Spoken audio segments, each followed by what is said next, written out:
Di dalam akidah kita Asy'ariyah, Al-Maturidiyah, Ahlus Sunnah wal Jamaah, ibu bapak, melihat Allah jaiz. Terbagi di dua tempat. Kalau di surga dengan mata, dengan pandangan indera mata nyata kita ini, itu di surga. Adapun di dunia tidak, hanya melalui mimpi. Itu akidah kita Asy'ariyah, Al-Maturidiyah, Ahlus Sunnah wal Jamaah, melihat Allah di dunia yagodotan la yajuz, tidak mungkin. Karena sekali bernabi pun yang namanya Nabi Musa, hari ini andur ilaik, ya Allah tunjukkan dirimu, aku ingin melihat engkau ya Allah, kata Nabi Musa di atas gunung Tur Sina. Apa kata Allah? Lihatlah ke gunung. Fa in istaqarra makanahu fasawfa tarani. Kalau dia lihat gunung gak hancur, kamu bisa lihat aku. Artinya secara kasat mata manusia yang beriman tidak bisa melihat Allah di dunia dengan matanya. Tapi kalau di surga kita semua bisa melihat Allah SWT. Amin. Adapun bisa dilihat oleh Allah, melihat Allah di alam dunia ini hanya melalui mimpi. Sebagaimana disebut oleh Al-Imam Syekh Ibrahim Al-Lagani dalam Jauharut Tauhid, wa minhu an yunzara bil absari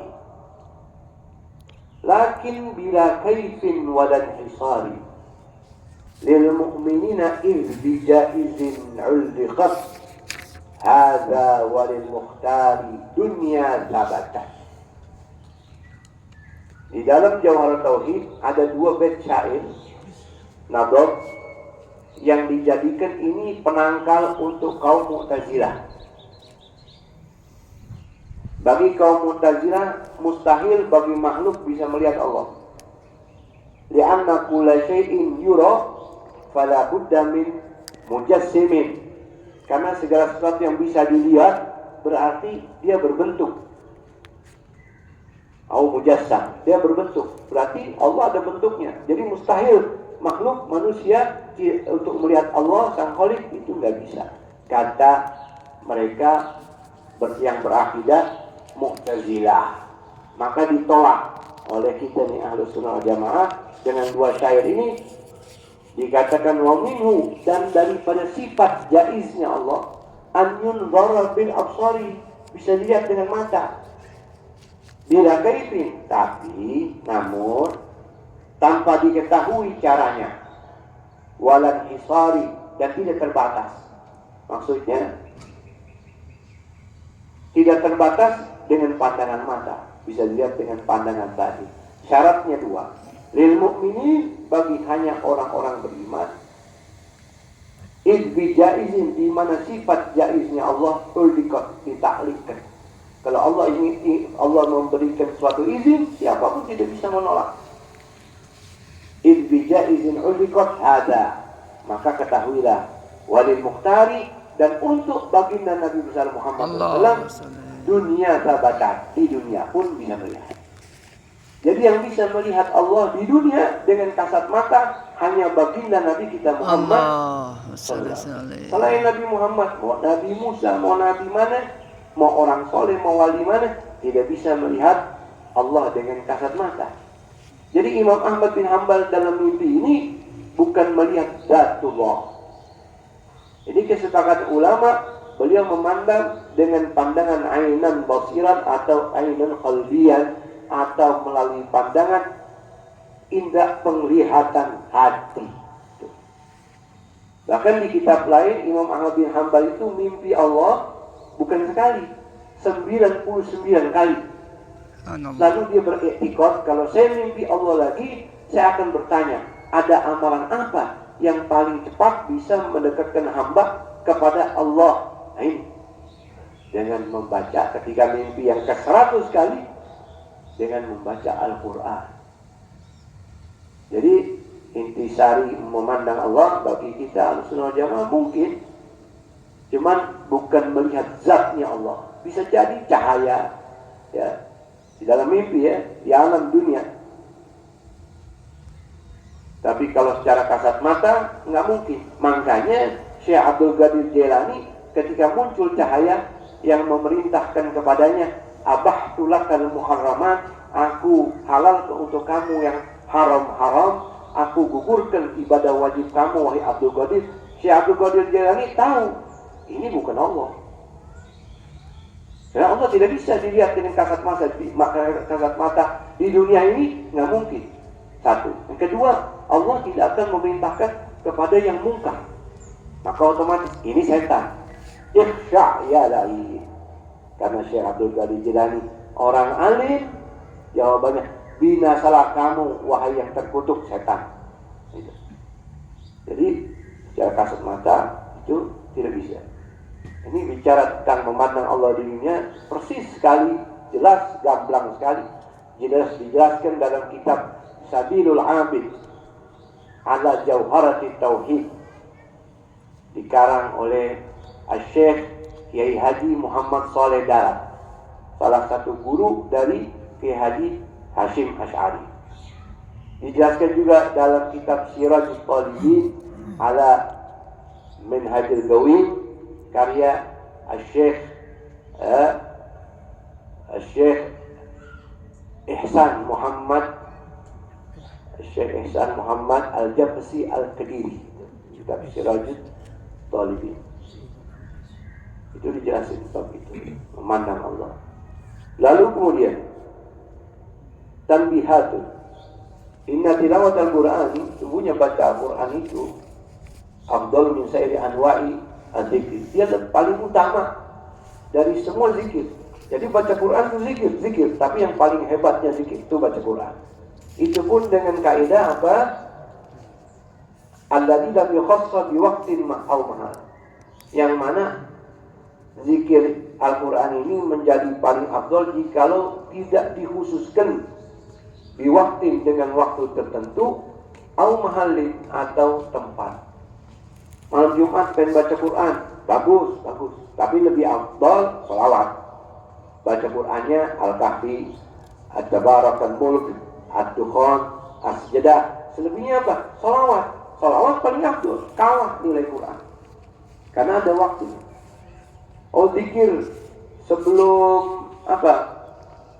Zikir sebelum keluar rumah atau zikir pagi sore. Kalah nggak sama Al-Quran? Nggak kalah, dia lebih afdal. Karena dia punya waktu tersendiri. Al-Qurannya tar dulu. Jadi selagi tidak dikhususkan dengan waktu yang paling afdal untuk zikir tertentu, maka Al-Quran yang paling afdal. Atau tempat tertentu. Ente lagi tawaf, afdal mana? Baca zikir tawaf, apa baca Quran? Dia baca zikir tawaf.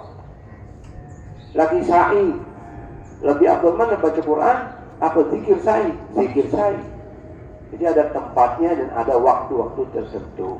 Wahiyya nadaran, dan yang paling afdal baca Quran melihat. Sebagaimana Imam Nawawi mengatakan, qiraatul mushaf afdalu min qiraati hifzihi, lebih afdal daripada mengandalkan hafalan. Ente nggak pernah baca Quran? Nah, ini saya baca, Pak. Terus nggak pernah lihat baca Qurannya? Ya kan saya pakai hafalan. Oh, bagus. Cuman lebih afdal megang, kata Imam Nawawi. Kenapa lebih afdal megang Quran? Li'annahu yazidu fil amal. Karena nambahin kerjaan buat kita. Apa itu? Ta'ammulul mushaf wa hamluhu. Fayazidul ajr bisababihima. Kenapa megang Quran lebih afdal daripada mengandalkan hafalan? Karena dengan memegang Al-Quran, kamu menta'ammul, melihat ayat-ayat Al-Quran. Satu. Yang kedua, kamu menggendongnya, membawanya. Bawa Al-Quran. Maka pahala yang lebih, kata Imam Nawawi. Sebagaimana baginda Rasulullah SAW dalam riwayat disebutkan, adimun nazar fil mushaf. Banyak-banyakin lihat ayat-ayat Al-Quran yang tertulis di mushaf. Zaman dulu belum ada Quran terkumpul di zaman Nabi, hanya ada di lembaran-lembaran. Kata Nabi, adimun nazar fil mushaf, banyak-banyak lihat tulisan Al-Quran. Jadi kata Imam Nawawi lebih afdal afdal kamu baca Quran, pegang, gendong, bawa, minimal sentuh. Jangan berlandaskan bermodal hafalan. Walau kata ulama lain, in kana qari'ul Quran bihifdzihi akthar tadabburan faminal hifdzi afdal. Seandainya ada orang baca Quran bermodal hafalan, lebih khusyuk, lebih tadabbur, maka baca dengan hafal lebih afdal. Tapi kalau megang Quran sambil baca lebih akthar tadabburan, maka megang Quran afdal. Wa ini istawaya, tapi kalau sama, melalui hafalan khusyuk, melalui hafalannya tadabbur.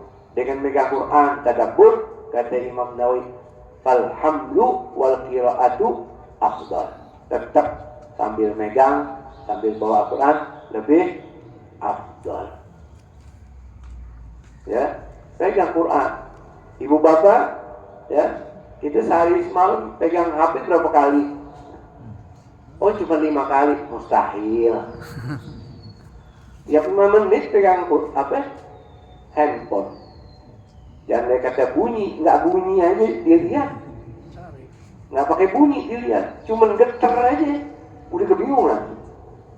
Baru getar, bingung. Nggak getar, nggak bunyi, masih dibuka. Bukan urusanmu, masih dilihat status orang. Ya, sehari itu nggak hitung. Saya bisa hitung di berapa? 10 kali. Kang bohong. Coba berkali-kali kita pegang itu HP. Sehari kita pegang Quran tak? Ya. Saya punya guru Habib Umar bin Abdul Atas, Qurannya banyak. Di ruang tamu ada Quran. Di tengah rumah ada Quran. Di kamar, di atas kepalanya ada bufet kecil, ada Al-Quran. Cuma di dapur sama kamar mandi yang ada Quran. Kenapa kok di setiap ruangan ada Al-Quran? Membuat pajangan. Kagak, pajangan gelas, mangkok, tangkir, kembang. Jadi kalau duduk di ruang tamu, ada Qurannya, baca Quran. Dia ke kamar, ada Qurannya. Di ruang tengah, ada Qurannya. Jadi dalam 1 bulan ke 2 bulan, hatam semua tuh. Masya Allah. Lihat tuh Sayyidina Utsman bin Affan. Sampai mau meninggal dunia, pegang Quran. Ketika rumahnya diserang Sayyidina Utsman bin Affan, rumahnya dikepung. Gerbang rumahnya dibakar. Yang mau bunuh pada loncat. Masuk. Sayyidina Utsman dijagain sama beberapa penjaganya. Lepasin, anu mau sholat. Biarin. Sayyidina Utsman tetap sholat. Selesai sholat, pas ngambil Quran didobrak pintunya. Yang bunuh muslim. Pas mau dibunuh, kata Sayyidina, ingat, baini wa bainaka kitab Allah, sambil digenggam Quran. Ente mau bunuh aneh, ente lihat nih, antara aneh sama ente ada Al-Quran di peluk. Takut tuh orang. Keluar, temennya yang satu gelap mata, langsung tikam Sayyidina Utsman bin Affan. Muncrat darahnya pada ayat Al-Quran, fasayakfikahumullahu wa huwas sami'un alim. Gugur, wafat, meninggal dunia sambil peluk Al-Quran. Mudah-mudahan kita meninggal gak lagi megang HP ya. Amin. Lagi pegang Quran, lagi ngaji, lagi sujud. Amin. Itu kata ulama, itu sahabat-sahabat Rasulullah SAW nggak bakal keluar di siang hari atau sore hari kecuali udah baca Quran dulu. Imam Syafi'i disebutkan oleh salah satu fuqaha Mesir. Ada salah satu ahli fikih di kota Mesir ngedatangi rumah Imam Syafi'i waktu sahur sebelum subuh. Mau tanya fikih nih, mau ngaji nggak ngerti waktu, mau ngaji nggak tahu diri, datang rumah orang waktu orang ibadah ya, dibuka pintu Imam Syafi'i rumahnya, mau tanya tentang fikih. Imam Syafi'i lagi megang Al-Quran, lagi baca. Marah Imam Syafi'i. Syaghala alaikumul fiqh. Ente ini kepusingan terus sama urusan fikih. syagalakumul Quran anil fikih. Sampai ente gak baca Quran gara-gara fikih. Sampai ente datang ke rumah anda gini hari cuma mau tanya fikih. Imam Syafi'i ini afqahu madhabina, orang paling ahli tentang fikih agama kita, sehingga kita menganutnya, paling ahli bagi baca Quran. Kata Imam Syafi'i, inni la usallil atamata wa ada'ul mushaf baina yaday fama atbagahu hatta al-fajr. Ente biar tahu ya, kata Imam Syafi'i, saya setiap selesai sholat isya, saya langsung ambil Quran saya, tidak akan saya tutup kecuali udah azan subuh. Radhiyallahu ta'ala wa semoga Allah meridainya kita dalam berkah. Amin. Jadi wiritannya Imam Syafi'i, ibu bapak, wiritannya nih, yaqra'ul Quran kulla yawmin wa lailatin khatmah. Setiap hari semalam hatamin Quran satu kali. Setiap hari wiritannya. Ini bukan khayal, ini bukan mustahil. Manusia bukan malaikat bisa hatamin Quran setiap hari, setiap malam satu kali. Wa kana idza jaa Ramadan yaqtimu fi kulli yawmin wa lailatin khatmatih. Tapi kalau udah datang bulan Ramadan, udah datang Ramadan nih, bukan ke Tanah Abang. Setiap harinya hatamin Quran 2 kali. Itu Imam Syafi'i. Mudah-mudahan kita kecipratan barokahnya. Berkahnya Imam Syafi'i. Ya. Kalau kita ini nyari berkahnya aja, dia dapat berkahnya aja udah alhamdulillah. Udah kecipratan barokahnya aja udah alhamdulillah dah.